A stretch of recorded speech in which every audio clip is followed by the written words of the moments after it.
Assalamualaikum warahmatullahi wabarakatuh. Baik, langsung saja di sini saya akan sedikit menjelaskan tentang manajemen keuangan, yaitu saya akan mengambil materi tentang laporan keuangan. Di era globalisasi dan persaingan bisnis yang semakin ketat, pemahaman yang mendalam tentang laporan keuangan menjadi semakin penting.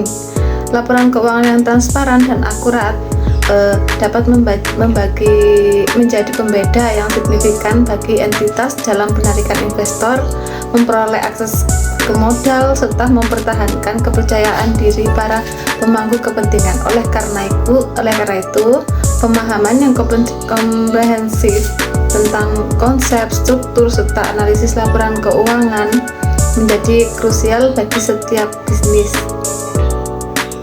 Di samping itu, dinamika perubahan regulasi dan standar laporan keuangan juga menjadi faktor yang tidak bisa diabaikan.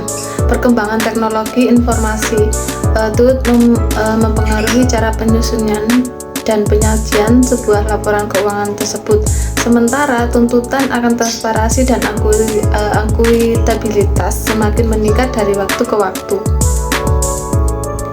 Pemberian materi ini bertujuan untuk membahas secara komprehensif tentang laporan keuangan tersebut sebagai konsep dasar, komponen-komponen utama, standar pelaporan, proses penyusunan, analisis, serta tantangan yang dihadapi dan serta diterapkan dalam memberikan pemahaman yang lebih dalam tentang peranan penting dalam laporan keuangan.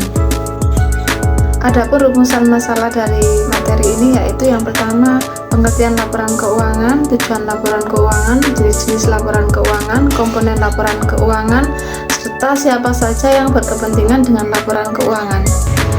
Serta adapun tujuan penyampaian materi ini yaitu yang pertama, untuk mengetahui pengertian laporan keuangan, mengetahui tujuan laporan keuangan, mengetahui jenis-jenis laporan keuangan, mengetahui komponen laporan keuangan, serta mengetahui siapa saja yang berkepentingan dengan laporan keuangan. Yang pertama, pengertian laporan keuangan menurut PSAK nomor 1/2007 paragraf 3. Pengertian laporan keuangan dalam dasar akuntansi keuangan adalah suatu laporan terstruktur yang memiliki persyaratan minimal isi yang menyajikan komposisi keuangan serta kinerja keuangan dan entitas.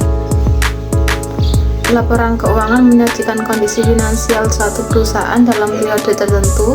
Informasi mengenai kondisi finansial tersebut dapat digunakan untuk pihak-pihak yang berkepentingan seperti manajemen, pemberian pinjaman, investor, hingga pemegang saham untuk menilai kinerja perusahaan dan menentukan langkah-langkahnya yang dapat diambil setelahnya.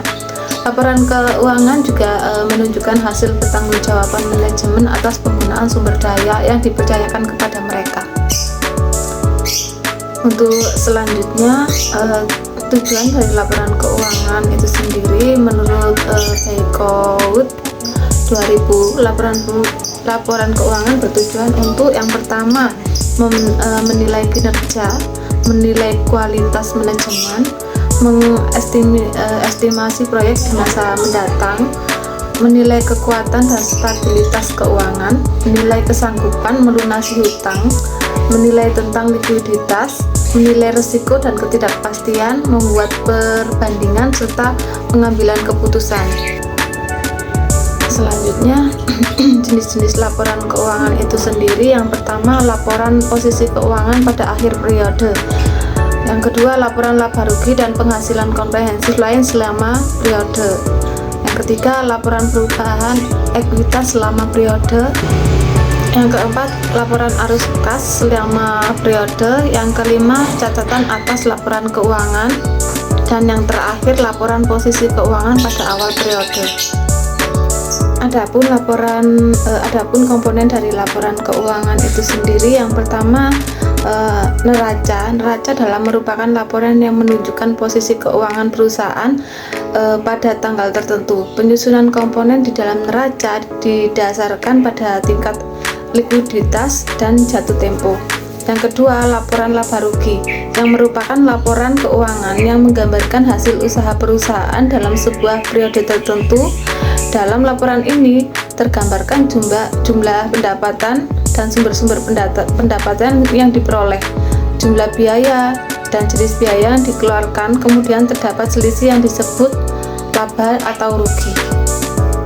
Yang ketiga, laporan perubahan modal merupakan laporan yang berisi jumlah dan jenis modal yang dimiliki pada saat ini, serta menjelaskan sebab-sebab terjadinya perubahan modal di perusahaan. Yang keempat, laporan arus kas merupakan laporan yang menunjukkan sebuah aspek yang berkaitan dengan kegiatan perusahaan, baik yang berpengaruh langsung atau tidak langsung terhadap kas.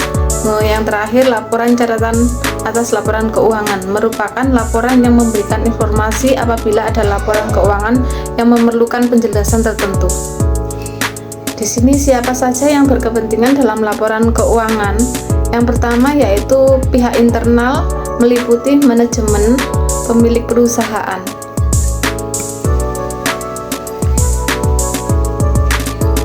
Manajemen membutuhkan informasi keuangan untuk bertujuan pengendalian, controlling, koordinasi, atau perencanaan yang disebut dengan planning dalam suatu perusahaan. Sedangkan pemilik perusahaan dapat menilai kinerja manajemen dalam memimpin sebuah perusahaan terhadap keberhasilan atau tidaknya. Untuk selanjutnya dari pihak eksternal meliputi investor, kreditur, pemerintah, dan karyawan. Investor menggunakan informasi keuangan untuk menentukan keputusan dalam penanaman suatu modal, karena investor menginginkan pengembalian hasil dari modal yang akan ditanam dalam suatu perusahaan. Sedangkan kreditur memiliki kepentingan terhadap pengembalian atau pembayaran liabilitas yang telah diberikan kepada suatu perusahaan. Kreditur perlu mengetahui kinerja keuangan perusahaan tersebut berdasarkan informasi keuangan yang disajikan. Sedangkan pemerintah, informasi keuangan berguna untuk tujuan pajak juga oleh lembaga lain seperti statistik. Sedangkan karyawan, sumber penghasilan karyawan adalah dari perusahaan, sehingga karyawan perlu mengetahui laporan keuangan tepat mereka bekerja. Baik, melalui pembahasan materi yang telah saya sampaikan dalam sekarang ini, dapat disimpulkan bahwa laporan keuangan merupakan instrumen yang sangat vital dalam konteks bisnis dan keuangan. Laporan keuangan tidak hanya menjadi cerminan dari kinerja keuangan suatu entitas pada suatu periode waktu tertentu, tetapi juga menjadi landasan bagi para pemangku kepentingan untuk pengambilan keputusan yang tepat. Baik, dalam pembahasan materi ini kita telah menjelajahi konsep dasar laporan keuangan, komponen-komponen keuangan utama yang terdapat dalam laporan keuangan, serta proses penyusunan standar laporan keuangan, analisis serta tantangan dan perkembangan terkini dalam domain ini. Melalui pemahaman yang mendalam tentang laporan keuangan, kita dapat mengetahui betapa pentingnya transparansi, akuntabilitas, dan keadilan informasi keuangan dalam menjaga kepercayaan dari para pemangku kepentingan. Cukup sekian sedikit penjelasan dari saya. Wassalamualaikum warahmatullahi wabarakatuh.